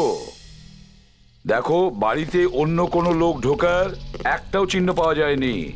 সে যেই হোক, সে হয়তো আগে থেকেই বাড়িতে লুকিয়ে বসেছিল। যেই মানুষই ঘুমিয়ে পড়েছে ওর চুল কেটে নিয়েছে, তারপর এই বক্সে ভরে সেই বক্সটা ওর দরজার সামনে রেখে দিয়ে গেছে। দেখো, আমি এদের এক্ষুনি বলে দিয়েছি যে এই চুলের কেস আজকের পর থেকে আর কখনো আনবে না। আচ্ছা, ওর রাগ এখনো কমেনি নাকি? স্যার, হচ্ছিল, কিন্তু আপনি চলে এলেন। আরে আমি স্যার, বক্সের ভেতরেও মানুষেরই আঙুলের ছাপ। আগে হ্যাঁ, বক্সের ভেতরেও মানুষের আঙুলের ছাপ আছে, বক্সের ওপরেও মানুষের আঙুলের ছাপ আছে। আর এই সেলোটেপের ওপর? স্যার, আপনি জেনেও শকড হবেন যে সেলোটেপেও মানুষের আঙুলের ছাপ রয়েছে। হ্যাঁ। আরে দেখো, যখনই কেউ টেপ লাগায় তখন সেই সেলোটেপটায় তার আঙুলের ছাপ থেকেই যায়। তার মানে এই বাক্সটা বন্ধ করে তার ওপর সেলোটেপটাও মানুষই লাগিয়েছে। এক মিনিট। আপনি বলতে চান যে মানুষই নিজের চুল নিজেই কেটেছে? আরে হ্যাঁ, সেই জন্যই তো বেশি দুঃখ হচ্ছে। এত সুন্দর চুল কেন কাটতে গেল?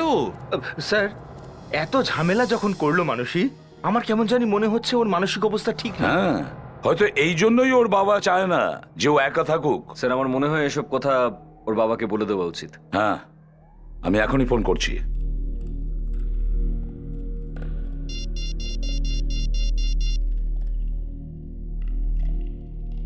হ্যাঁ দেব, কেমন আছো?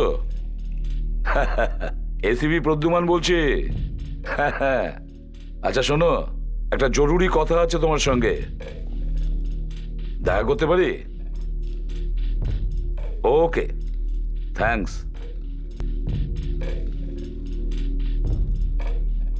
Thank you. বুঝে উঠতে পারছি না এখনো আসেনি কেন। ও তো সবসময় ঠিক টাইমে আসে।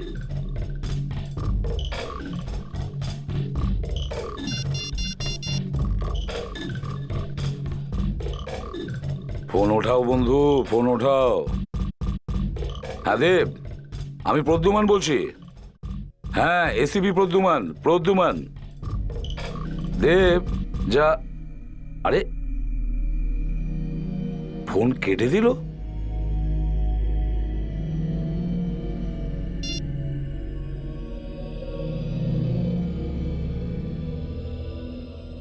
ফোন ধরছে না কেন? কোনো গোলমাল হয়নি তো? হ্যাঁ অভিজিৎ,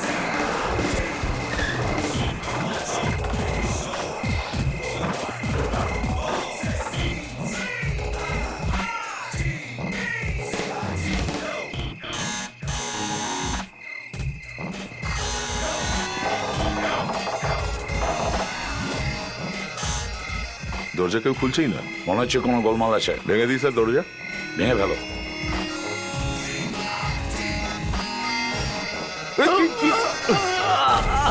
আরে ভেতরেই ছিলে তো দরজা খুলছিলে না কেন? স্যার, আমি তো আসছিলাম স্যার।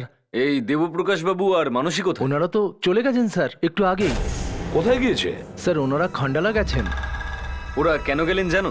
সেটা তো জানি না স্যার। আরে ও হঠাৎ কেন চলে গেল কিছু তো তোমায় বলে গেছে। স্যার একটা ফোন এসেছিল, উনি ফোনে কথা বললেন, জিনিসপত্র গোছালেন আর বেরিয়ে গেলেন। আরে কিছু তো বলেছিলেন যে খান্ডালাতে কোথায় যাচ্ছেন, কোনো ঠিকানা ঠিকানা তো বলেছেন। হ্যাঁ স্যার, উনি একটা ঠিকানা দিয়েছিলেন আর বলেছিলেন এসিপি সাহেব যদি আসেন তো ওনাকে এটা দিয়ে দিতে।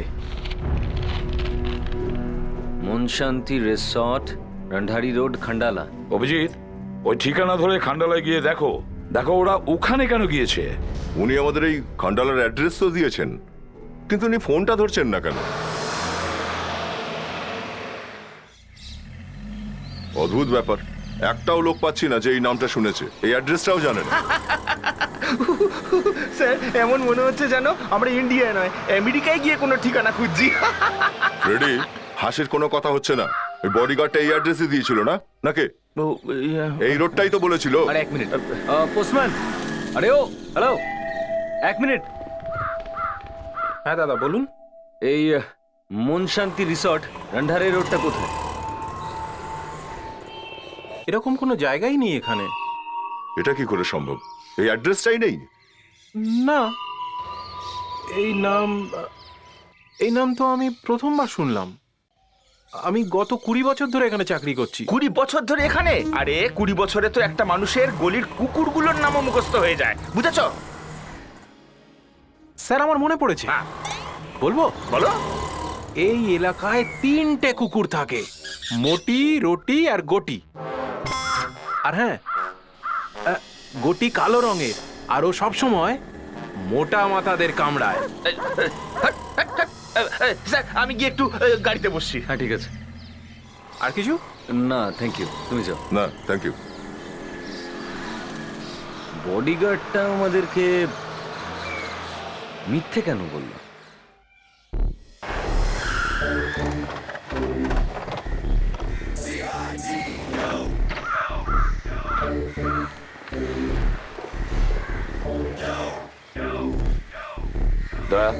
কোনো কিছু জিজ্ঞেস করার দরকার নেই, তালা ভেঙে ফেলো। স্যার,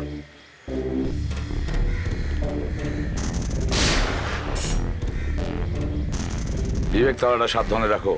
হতে পারে এই তালায় কারো আঙ্গুলের ছাপ আছে।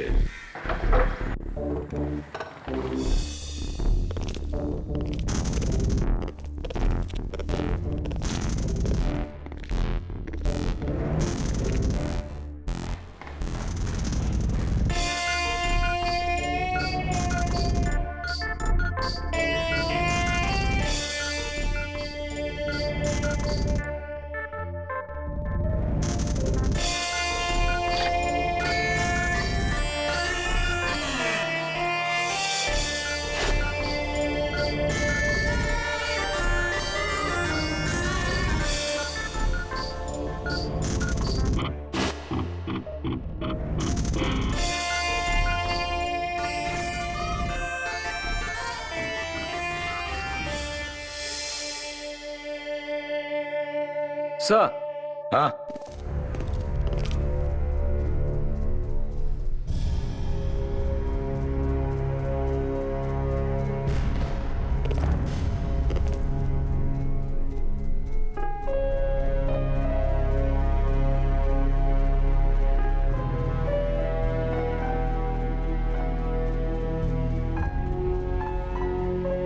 এটা তো ওনার ফোন মনে হচ্ছে। স্যার, যখন আপনি ওনার সঙ্গে কথা বলছিলেন তখন কারোর সঙ্গে ওনার হাতাহাতি হচ্ছিল আর ফোনটা এখানে পড়ে গেছিল। হাতাহাতি হয়েছে নাকি খুন বোঝা যাচ্ছে না, যে ওদের দুজনের মধ্যে কার রক্ত এটা।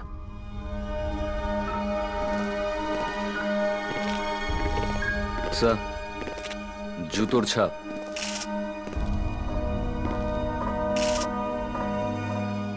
স্যার এটা কোনো মেয়ের জুতোর ছাপ মনে হচ্ছে স্যার। হ্যাঁ, দেখে তো তাই মনে হচ্ছে। হুম, আমার মনে হচ্ছে যে বডিগার্ড সুমিত ওই এই সমস্ত কাজকর্ম করেছে। তুমি ঠিক বলেছো বিবেক। ও আমাদেরকে সরানোর জন্য খান্ডালার গল্প শুনিয়েছে, আর যখন তোমরা খান্ডালায় গিয়ে ঠিকানাটা খুঁজছিলে ও তখন ওর কাজ সেরে ফেলেছে। স্যার, হতে পারে বাইরে যাওয়ার সময় দরজাতে তালাও ওই লাগিয়েছে। হুম, তাহলে হতেই পারে আমরা তালায় ওর আঙুলের ছাপ পেয়ে যাব। আচ্ছা, তালার উপরে কোনো আঙ্গুলের ছাপ পাওয়া গেছে? হ্যাঁ স্যার, একটা ছাপ তো পেয়েছি। এটা নিশ্চয়ই ওই বডিগার্ড সুমিতেরই হবে। না না অভিজিৎ, এই আঙুলের ছাপটা ওই বডিগার্ডের নয়। তাহলে কি হয়েছে? চমকে দেওয়ার মতন কোনো খবর?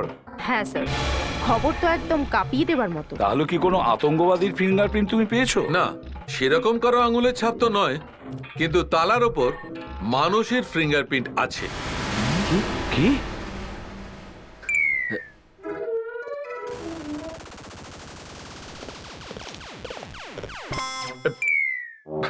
ঝটকা লেগেছে তো?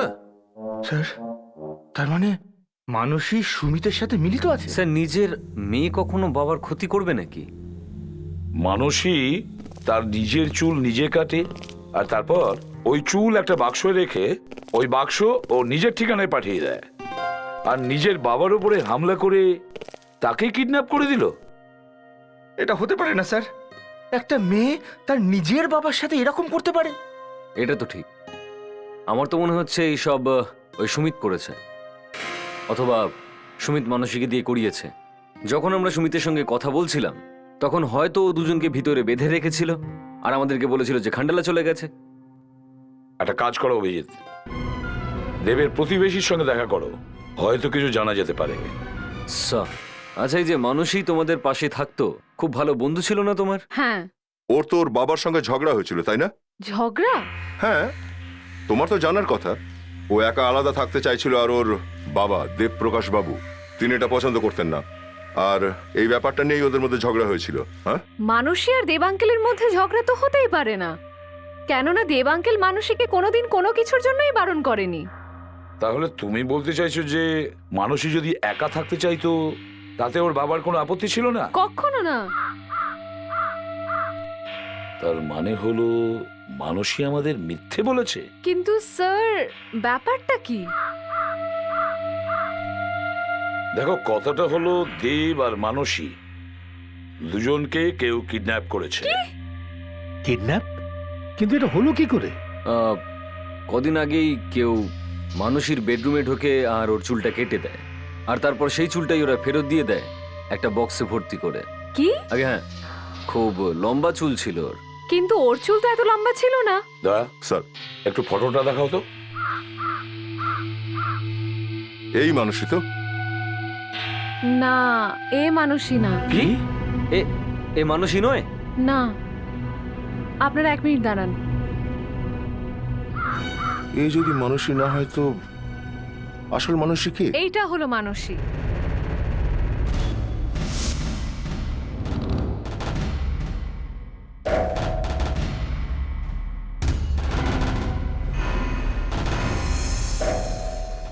এটা হলো মানুষই।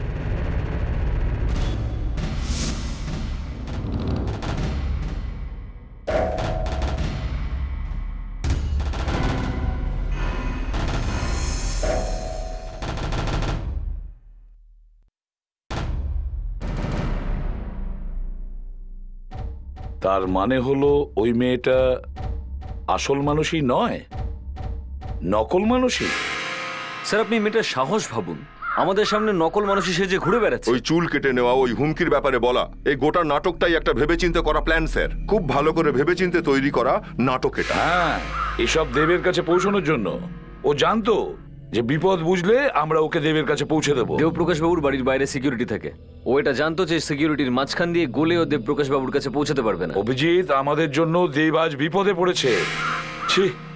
এখন প্রশ্নটা হচ্ছে স্যার, যে আসল মানুষই এই মুহূর্তে কোথায় আছে? দয়া, ওই দুটো মানুষকেই আমাদের খুঁজে বের করতে হবে, আসলকেও আর নকলকেও। আমি সত্যি বলছি সাহেব, আমি ওনার আসল নাম জানি না, আমি তো মানুষই জানি। এই বাড়িতে কতদিন ধরে কাজ করছো? 2 মাস ধরে। আচ্ছা, ওকে কখনো কোনো অন্য মানুষের কথা বলতে শুনেছো নাকি? না। আর ওই বডিগার্ড সুমিত, ওরা দুজনে নিজেদের মধ্যে কথা বলতো? আমার সামনে তো বলতো না। ভালোই অ্যাক্টিং করেছে দেখছি দুজনে। দয়া স্যার, এখানে কে কে ফোন করেছিল কিছু জানা গেছে? জানা গেছে স্যার, গত 2 মাসের মধ্যে না একটা ফোন রিসিভ হয়েছে না কেউ করেছে। একটাও ফোন আসেনি? সাহেব, দিদিমণি ওনার মোবাইল থেকেই কথা বলতেন। ওর মোবাইল নাম্বারটা কি জানো তুমি? আমি জানি না। আচ্ছা, তোমার মেম সাহেব বাইরের কারোর সঙ্গে তো দেখা করতো? হ্যাঁ, বাড়ির বাইরে কখন কখন যেত ও? বৃহস্পতিবার করে বাইরে যেতেন, প্রত্যেক বৃহস্পতিবার। প্রতি বৃহস্পতিবার? কোথায়? আরে কিছু তো জানবে, কোথায় যেত? না সেটা তো জানি না, কিন্তু 4:30-র সময় যেতেন আর 6:30-র মধ্যে ফিরে আসতেন। বৃহস্পতিবার 2 ঘন্টার জন্য স্যার, 4:30 থেকে 6:30 অবধি। কিন্তু এই মানসীর কাছে তো নিজের কোনো গাড়িই ছিল না। তাহলে হয়তো কোনো ট্যাক্সিতে বা অটোতে যাতায়াত করতো। স্যার, এই পাশেই একটা অটো স্ট্যান্ড আছে, বোধহয় মানসী ওখান থেকেই অটো ধরতো। এই ফটোটাকে একটু মন দিয়ে দেখো। এই মেয়েটাকে তোমরা কেউ চেনো? এই মেয়েটা সম্ভবত প্রত্যেকটা বৃহস্পতিবার এখান থেকে অটো ধরে। হ্যাঁ স্যার, গত সপ্তাহে ও আমার গাড়িতে গিয়েছিল। কোথায় নামিয়েছিল ওকে? কনিকাপুরি রোড, রাস্তাতেই নেমে গেল। মাঝ রাস্তায় নেমে গেছে? হ্যাঁ স্যার, আর হেঁটে হেঁটে যেতে লাগলো। আমি মেয়েটাকে বললাম চলো ছেড়ে দিচ্ছি, তো উল্টে আমাকে বললো তুমি যাও নিজের কাজ করো। যতক্ষণ আমি ওখান থেকে না গেছি ওখানেই দাঁড়িয়ে ছিল এক জায়গায়। ঠিক আছে, ঠিক আছে। তার মানে ও এটা চাইতোই না যে কেউ এটা জানতে পারে যে ও কোথায় যাচ্ছে। অভিজিৎ, কনিকাপুরি রোডে তো কোনো বাজার টাজার নেই। হ্যাঁ, ওখানে শুধু কয়েকটা নতুন ফ্ল্যাট তৈরি হচ্ছে, ওখানে যায়নি তো। অভিজিৎ, কনিকাপুরি রোডে আরো একটা কি জিনিস আছে জানো তুমি? জেল? ওখানে তো জেল আছে দয়া। হ্যাঁ, জেল আছে। আর ওখানে প্রতি বৃহস্পতিবার 5টা থেকে 6টার মধ্যে কয়েদিদের সঙ্গে দেখা করতে দেওয়া হয়। হ্যাঁ, তার মানে এই মানুষই, এই নকল মানুষই ওখানে কোনো কয়েদির সঙ্গে দেখা করতে যেত প্রত্যেক বৃহস্পতিবার। এটা তো জিতুর বোন, প্রত্যেক বৃহস্পতিবার দেখা করতে আসে। এই জিতু কোথাও ওই কুখ্যাত গুন্ডা আর মার্ডারের তো নয়, যাকে 7 বছর আগে একটা এনকাউন্টারে ধরা হয়েছিল? আগে হ্যাঁ, এ সেই 7 বছর ধরে এখানেই আছে। বোধহয় এসিপি প্রদ্যুমন ওই এনকাউন্টারে ছিলেন। এই এনকাউন্টারে একটা মৃত্যুও হয়েছিল। হ্যাঁ, এই জিতুর বাবারই গুলি লেগেছিল। ও, অভিজিৎ, আমার মনে হয় এসিপি সাহেবের এই বন্ধুটাই ওই এনকাউন্টারে ছিলেন। আর হ্যাঁ, ওনারই গুলিতে জিতুর বাবার মৃত্যু হয়। আচ্ছা, এই নকল মানুষই কি? হ্যাঁ দয়া, আমার মনে হচ্ছে নিজের বাবার মৃত্যুর বদলা নেওয়ার জন্য এসব করছে।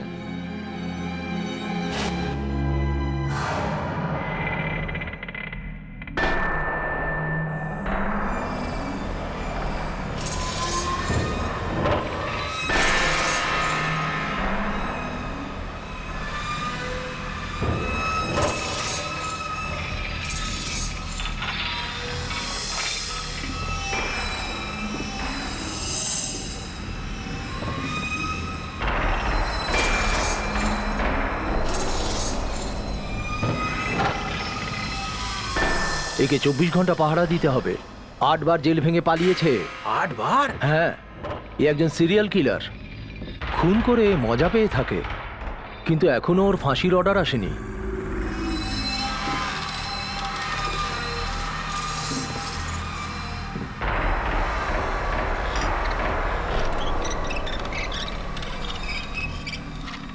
সাবধানে থাকিস জিতু, অনেক লোককে মেরেছে, এবার তোকেও না মেরে দেয়।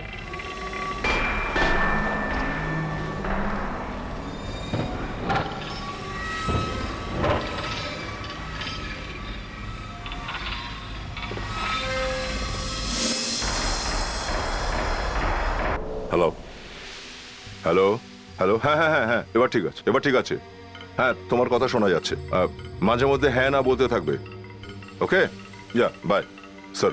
হ্যাঁ, অভিজিৎ জিতুর লকআপে পৌঁছে গেছে। গুড। এখন শুধু মানুষই আসার অপেক্ষা করছি। স্যার, আমি একটা কথা ভাবছিলাম। ফেডরিক, যদি কোনো ভালো কথা হয় তাহলে বলো, আর না হলে ভাবতে থাকো। বলো বলো বলো, পেটে থাকলে পেট ব্যথা করবে, বলো।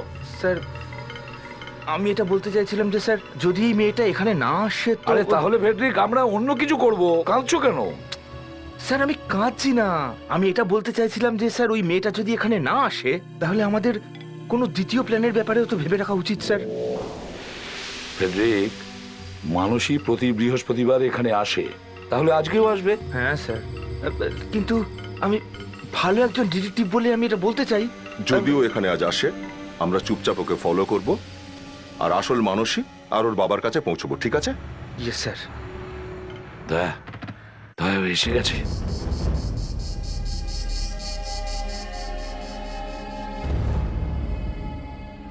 অভিজিৎ, রেডি থেকো, মানুষ এসে গেছে।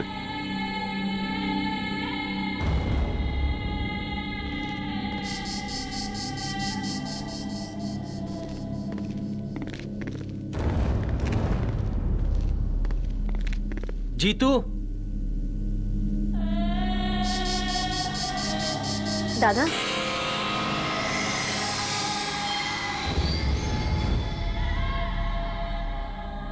এটা কে? কুখ্যাত খুনি। ওকে দেখলেই তো খুব ভয় লাগে। এ তোমাকে কিছু করবে না তো? কিছু বলতে পারছি না। এই কনস্টেবল আজকে আমাকে একলা ছেড়ে কেন চলে গেল? কাজ হয়েছে কিনা? যেরকম আমরা ভেবেছিলাম ঠিক তেমনই হয়েছে। ওদের দুজনকেই আমি আটকে রেখেছি। সিআইডি কোনো টের পায়নি তো? একদমই না। ওরা তো স্বপ্নেও ভাবতে পারবে না যে যে নকল মানুষকে ওরা এত করে বাঁচাতে চাইছে সেই আসল মানুষই আর তার বাবাকে মারতে চলেছে। সাব্বাস আমার বোন, সাব্বাস। তার মানে আজকে রাতে আমরা আমাদের বাবার মৃত্যুর বদলা ওই দেবপ্রকাশের থেকে উসুল করব। হ্যাঁ দাদা, আজকে রাতে আসল মানুষই আর তার বাবার শেষ রাত হবে।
আসুন আসুন এসিপি সাহেব, আপনারই অপেক্ষা করছিলাম। তোমার এই চোখে মুখে যে আনন্দ ফুটে আছে না, সেটা খুব বেশিক্ষণ থাকবে না, বুঝেছো?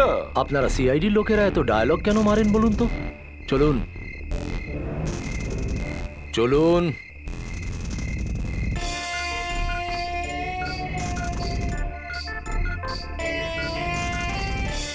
আরে চলুন চলুন।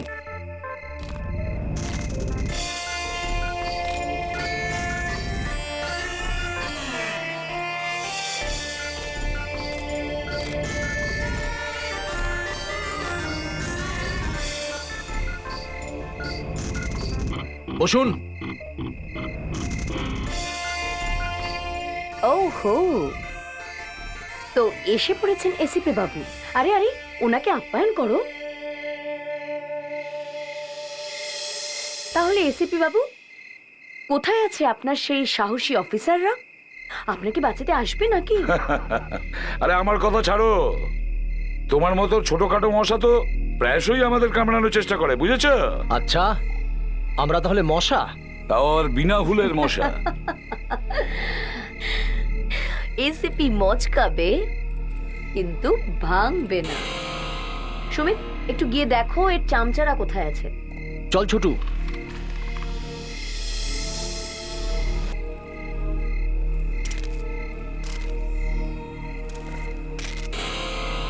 ছোটু, খেয়াল রাখিস সিআইডি লোকেরা যে কোনো দিক থেকে আসতে পারে। যে কোনো দিক থেকে আসতে পারে? হ্যাঁ, যে কোনো দিক থেকে।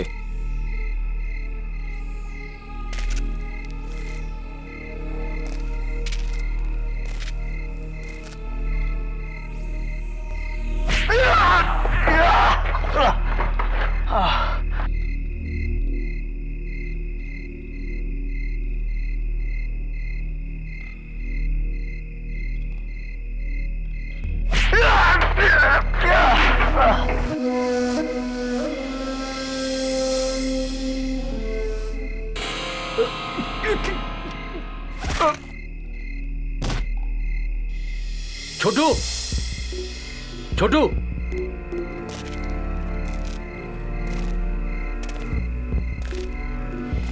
ছোটু, তুমি বলেছিলে না সিআইডিরা যে কোনো দিক থেকে আসতে পারে, নাও এসে গেছি। শুনলে? এই আওয়াজ শুনলে? এটা হলো সিআইডির আসার আওয়াজ। এখন কোথায় পালাবে? হ্যাঁ, তোমরা যাও যাও, তাড়াতাড়ি গিয়ে দেখো, যাও।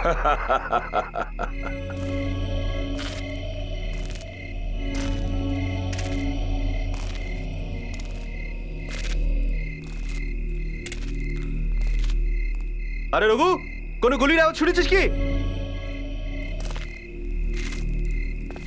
আরে রঘু,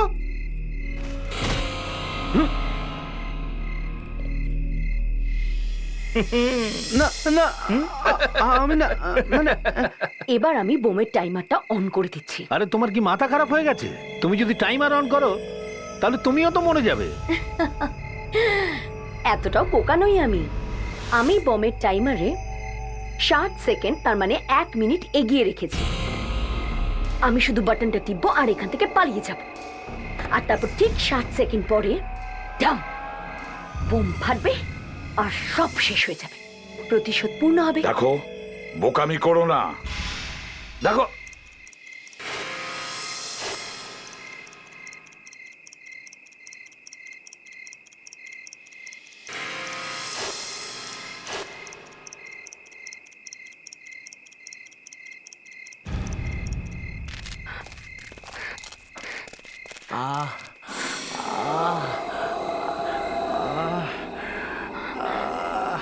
সুমিত, সুমিত, তুমি ঠিক আছো? কি হয়েছে তোমার? আমি কে? আরে গাধা, চল ওঠ এখান থেকে। এই গাধা কি জিনিস? মানসী, ওকে বলো গাধা কি জিনিস।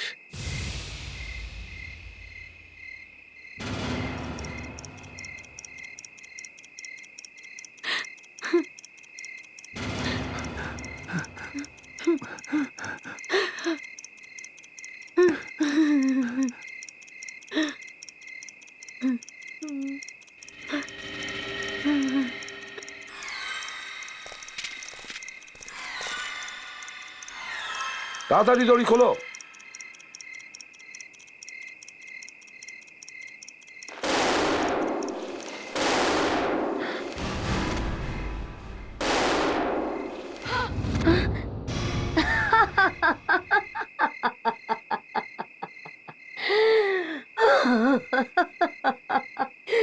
কি বোঝা গেল গাধা কিরকম হয়? গেল তো সবাই উপরে চলে। কে আমায় ওপরে পাঠাবে? হ্যাঁ, আমাকে পাঠানো অত সোজা নয়, যেতে তো তোমাকে হবে। কি নকল মানসী? হ্যাঁ,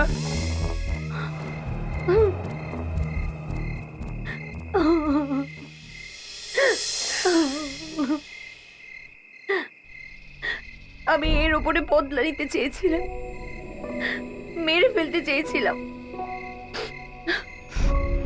কিন্তু ওনার কাছে সব সময় এত সিকিউরিটি থাকতো যে আমি কিছুই করতে পারছিলাম না। দেবের কাছে পৌঁছতে পারছিলে না বলে ওর মেয়েকেই শেষকালে টার্গেট করেছিলে? হ্যাঁ, ওকে কিডন্যাপ করে ওর কাছে পৌঁছানোটা অনেক সহজ ছিল। দেবপ্রকাশ বাবু, যখন এই মেয়েটাকে নিয়ে আমরা আপনার কাছে এলাম তখন কেন বললেন না যে নকল মানসী? আমি এটাই ভাবছিলাম যে আপনারা কোন মেয়েটাকে নিয়ে এলেন। ও তখনই এসে আমাকে জড়িয়ে ধরলো আর ও আমাকে হুমকি দিল। I am sorry. যদি কোনো কথা এদের জানা হোক তাহলে তোমার মেয়েকে আমি মেরে ফেলবো। ওকে আমি কিডন্যাপ করে রেখেছি। সেই জন্য আমি ভয় পেয়ে গিয়েছিলাম। আমি ভেবেছিলাম ওরা মানুষের যেন কোনো ক্ষতি না করে। তারপর আপনারা চলে যাবার পর এরা আমাকে অনেক অনেক মেরেছে আর আমাকে বলল গার্ডসদের বাইরে পাঠিয়ে দাও। তারপর মিস্টার বডিগার্ড, এত সিনিয়র অফিসারের গায়ে হাত তোলার সাহস পাও কোথেকে তুমি? হ্যাঁ, আমি কিন্তু বডিগার্ড, আমার গায়ে হাত দেবার চেষ্টা করবেন না কিন্তু। চুপ! আমার গায়ে হাত দেবেন না। হ্যাঁ, আমি ওর খুড়তো ভাই, আমরা দুজনে মিলে এই প্ল্যানিংটা করেছিলাম। ও গোটা ফ্যামিলিটাই যুক্ত আছে। হ্যাঁ, আরে গর্ধব কোথাকার, এত কিছু যদি পরীক্ষায় লাগাতিস তাহলে জীবনে কিছু হতে পারতিস। এবার তোরা দুজনও যাবি জেলে, জিতুও ওখানেই আছে। ওখানে জেলে বসে কোনো নতুন প্ল্যান করিস, সারা জীবন জেলে বসে কাটাবি।